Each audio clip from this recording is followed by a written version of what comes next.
So, hello everybody. I would like to welcome you to this episode. Today, we're here with Jenny Arches. Jenny, I would like you to please introduce yourself, tell the people who you are, what you do, just to give them a brief background. Hi, Nico. So, hello, Hi. hello again. And hello, everyone. So, I'm Jenny, Jenny with an I specifically. So, currently working in advertising for, I think, specifically in PR, 7 to 8 years na. And let's not count na, basta have been in corporate for quite a number of years na. And then, what else can I share? I have two kids, two boys, but maybe we'll talk more about that later. Okay. That's it. So, basically, we're here because Jenny has a story to tell that is actually happening to a lot of kids. Well, a lot of women early on their childhood everywhere in the world. Jenny gave birth. No, Jenny got pregnant at the age of what? 19, 20. 19, Can you pregnant, pregnant gave 19? birth, 20. So Jenny, can you tell us a story of how it all started? I mean, ano yung na-feel mo when it happened? What did your parents say? What were the emotions that you felt, the thoughts when you got pregnant?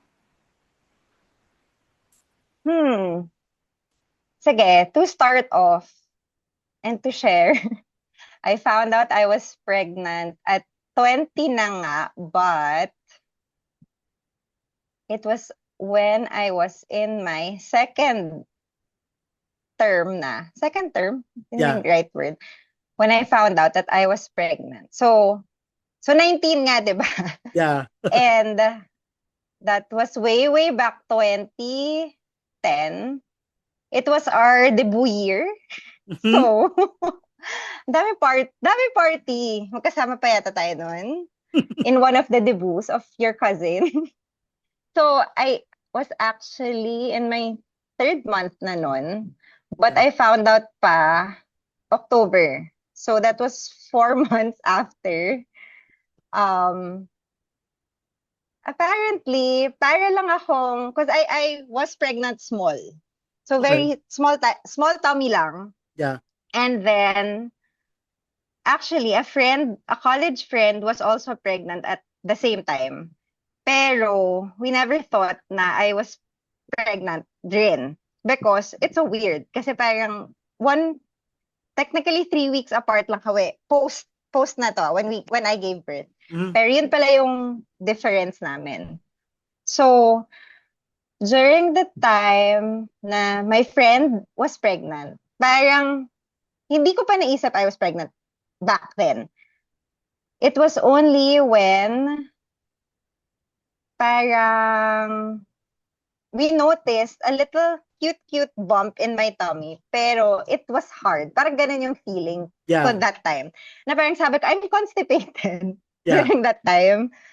But I forgot na how it came to a point na we bought a PT. Yeah. So, but I was in Glorieta with college friends. So we decided to buy two pieces yata or three. Alam mo naman, to be sure. Yeah. And then, it was an afternoon lunch break, ganyan, during school time, ganyan. Went to the CR of Glorieta specifically, did the test, and then voila, ano na, two marks na, two lines na. So parang ako, ha? Paano nangyari to? I was super small. I was proud to say 90 something pounds. 'Di ba? Ang payat, Yeah. pero pregnant na pala. But, hindi ko pa na-confirm yet at that time how far I was. So, to confirm, parang of course, I told my husband na parang I'm pregnant, I think. Mhm. So, after that, I think a week after, parang nagpunta na kami ng hospital. So, the doctor, I went to an OB, a recommended OB. So, ganyan siya, ultrasound siya. Sabi niya, yeah, you're pregnant. 4 months na. So, parang ako, what? Like, yeah, I know my heartbeat. It was that parang surprising that time. So, parang ako, oh, heartbeat.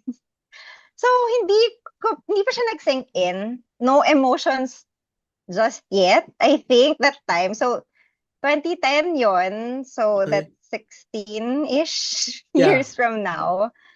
So, parang, okay, pregnant, ganyan. I think my husband called agad yata his mom Yeah. and dad who were not with us during that time. So, after the hospital, we went there. And then, yun, parang siya una na pagalitan, syempre ako hindi. Kasi hindi ko pa sinabi during that time. So, long story short, I knew already. And then, may debu-debu pa yan, ganyan-ganyan. So, I think there was a fitting pa for that debut. Eh, parang 18 something ako, 18 whatever.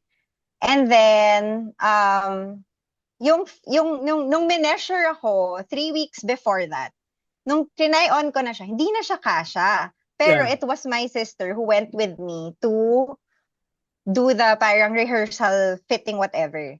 Tapos hindi talaga ma-fit. So parang ako, okay, bakit? Pero baka naman mali. I assume pa, mali yung nag-measure sa akin. As in, super hindi na siya ma-close 3 weeks after.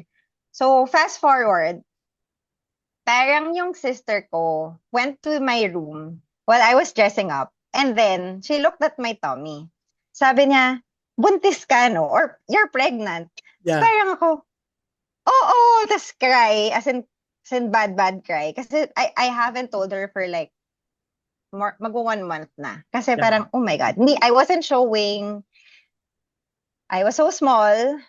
I think 100 pounds lang, at least that time. So parang, how am I pregnant? Yeah. But then, yun. So, that same day, lumapit rin siya sa parents ko. Because yun, we lived with my parents back then. Ayun na. So, nalaman na, ganyan-ganyan. Whirlwind talaga of emotions. Eh, syempre, napagalitan ako. Yeah. So, I was 20 na. So, parang, ganyan-ganyan, pregnant. How did that happen? Blah, blah, blah, blah, blah. So, yun yung how I felt. Basta galit, iyak, cry, full of emotions talaga during that time. So Yeah, that's if you about would take it. it now nga, ngayon na 16 na si AJ, your firstborn, 15? 15, okay, 15. 15, Yeah.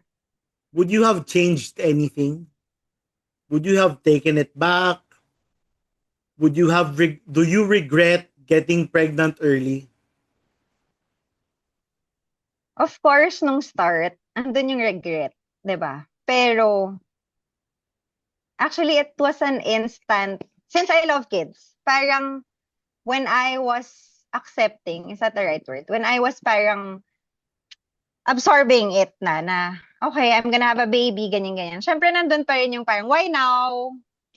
Why did I get pregnant so early, ganyan. But then, wala, it came so, the pregnancy itself came in to me so easily na parang, I was so chill. Wala akong any morning sickness or whatever. So parang, okay, fine. Sige, let's get this over with. Mali yung word. Pero, get, pero fine. Parang, I'm gonna have a child, ganun, in 2011. So, calm, AJ. Andun yung emotions. But then, with support of family, support of friends, parang I didn't have that feeling ever. Kahit postpartum even, sobrang inaccept ko na siya. Nanay na ako, ganun. I'm a mom already. Yeah. As early as now. Parang ganun. And then, in terms again of regret, wala eh. Lalo na ngayon that he's 15, we're 20 years apart. It feels like I not only just have a son, pero para akong my best friend. Actually, growing up, parang best friends pa kami. Pero now that he's a teenager, hindi niya na ako best friend. Kasi, dami niya na secrets, yung Yeah. ganon.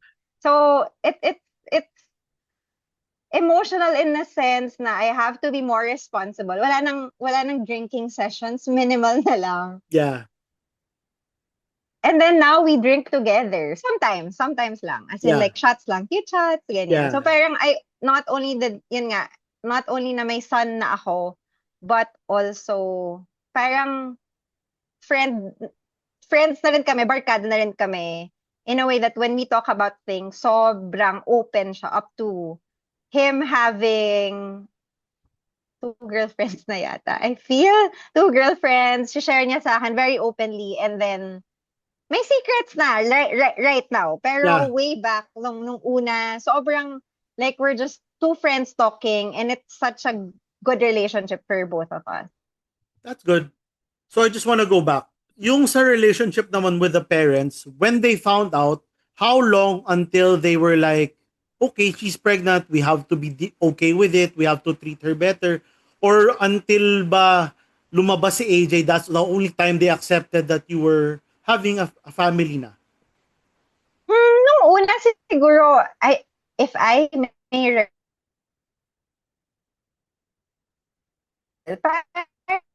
parang it didn't, bakit, how did you become pregnant this early? Parang ganon.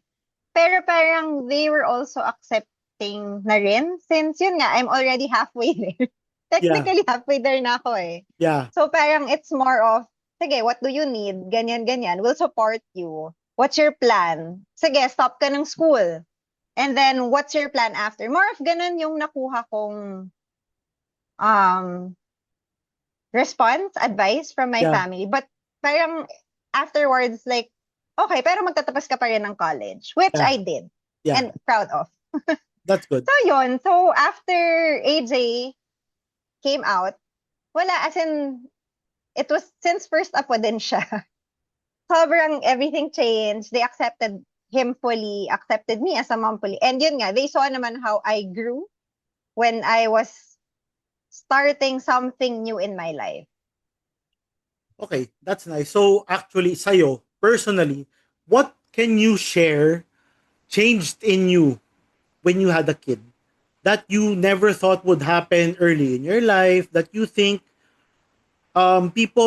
kids now who are going through it should look forward to? Like, ano ba yung mga bagay na natutunan mo na nagmulat sa'yo na I have a kid now, these are the things that changed in me, this made me better. What are those certain characteristics, attributes?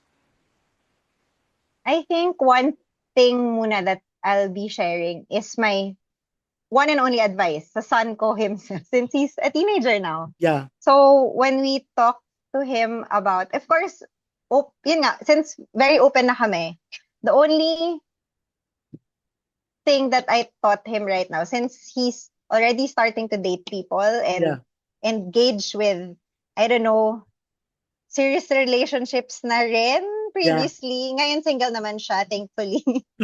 So parang one piece of advice that I told my son specifically is wag kang gagaya sa magulang mo. Yeah. Yun. Because, yun, parang we both started having a child too early. Yeah. Parang you should, of course, it comes with physical, emotional, financial, tawag doon, aspects of life na, yun, that we explained to him na, ito, dapat ready ka. Yeah. Parang ganon. So, given that, for the people who have gone through or nandito sa stage na yan, maybe an advice I would say is, yun nga, parang if you want to have or plan to have children, dapat ready physically, emotionally, financially, of course, because the diapers will just come every day. Ganon. Milk, not, you're not even sure if you're gonna have breast milk to support your needs. But also, kahit walang, kahit may breast milk, kahit walang breast milk, you should have that source of, kung ikaw mommy ka, may kailangan kakainin ka every day. So it's not just you're thinking about, but also your child, him, herself. Yeah. Ayun. Yun, more of that. You should not go into that big chapter in your life if you're not ready emotionally, physically, financially. Okay. With what you said, what would you suggest naman to others who didn't think about what you were listing out, like financially, emotionally, mentally, maturity wise, kung biglang nabuntis ka nga, Ikaw kasi, you were lucky enough to have a supportive family who, yes, they did get mad, but eventually they were supporting you, same as your husband's family. But what about the others who aren't actually as lucky as you are, who who are shunned away, who are not financially ready, who get left? What do you think they should do? How do you think they should cope with it? Siguro one thing I may share also, you have to be selfless. Parang you should think first kung ano yung needs ng children mo if you're given two or three or more Yeah. during the pregnancy. Parang let go of the lifestyle that you have been used to. Mhm. So, for example, for myself, wala, I had to stop going out. I had to take care of my child first. Yeah. Ano ba? Yun, more of that. I mean, you really have to, again, be selfless. Kailangan mo mag-sacrifice talaga to adjust to providing to your family's needs talaga. Specifically, if you're gonna take care of someone so young. 'Di ba? Yung ganun. Okay. So ngayon na matanda na si AJ, ano naman yung difference na natutunan mo now compared to nung bago lang siya na baby? Ano yung naging, paano kayo naging close? Ano ba yung naging difference na siguro kung mas matanda ka ng anak? Ano sa tingin mo yung pros and cons of early pregnancy and let's say the normal age? Like you have a second child now. So ano yung difference nila? Na-weigh mo ngayon kung ano yung how you're raising AJ and your current child now. I guess in that sense, parang the difference talaga now is that, um, sige, going back na lang din to having my second born, who Yeah. is going 7 months pa lang. So it's a 15-year gap. I actually saw na my family has not been as supportive, but in a sense na nandun na yung tiwala. Yeah. They gave me that opportunity to, hindi naman to change eh. Parang more on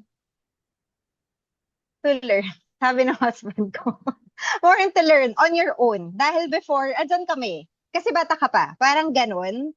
So, parang the difference now is that, sige, you're on your own, pero kaya mo yan eh. Parang ganun. So, that's what has been or is now my situation. Parang start from scratch ulit siya eh. So, versus before, na hindi ko kaya, to be honest, Yeah. magpaligo ng bata or to give him a bath, to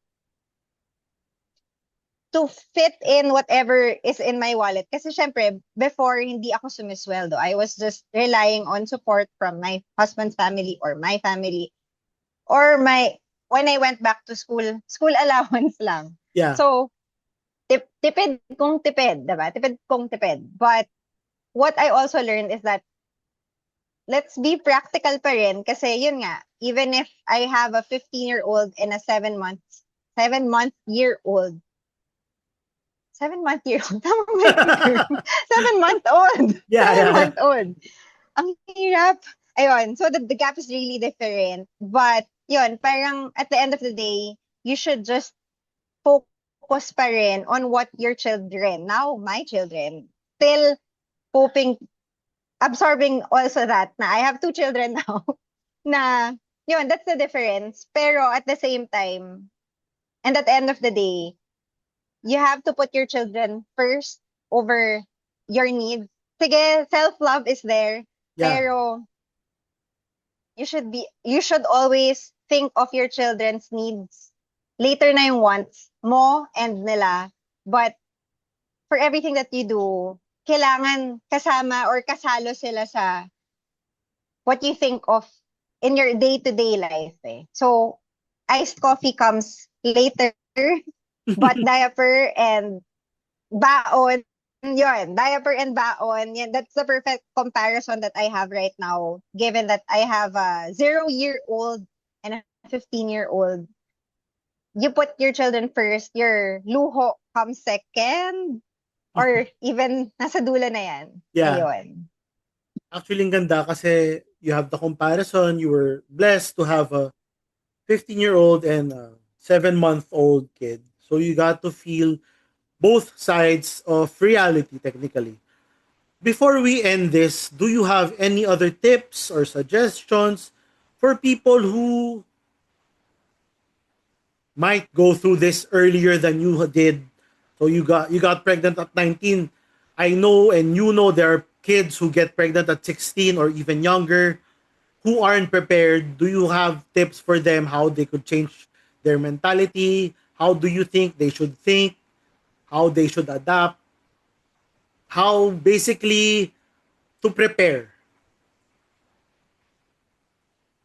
Siguro, my advice lang, since yun nga, I'm back to day zero. Kumbaga, as a mom, again, Yeah, as mentioned, you have to be prepared physically, emotionally, financially, and ano pa ba?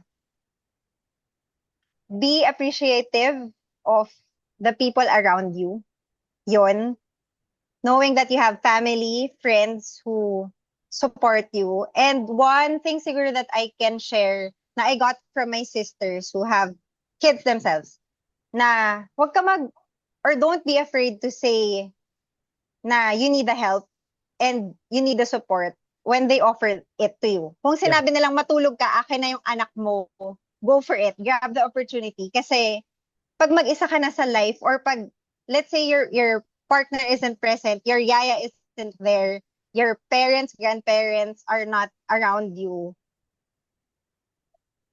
ano ka mapapagod ka. I mean, yeah. andun yung support na inoffer sa'yo initially, but you said no. But when my sisters specifically and my mom and the people around me told me na, pag may kailangan ka, sabihan mo lang ako. Just be open. Yeah. Ganon. Yan lang. Thank you, thank you. Ang ganda ng story. Thank you for sharing kasi we know this is happening every day to kids. And I guess your story is helpful to them and your tips would hopefully help and I guess stick to their minds. Thank you, Jenny, for your time and I will hear from you again soon. Bye. Thanks, Nico. Bye!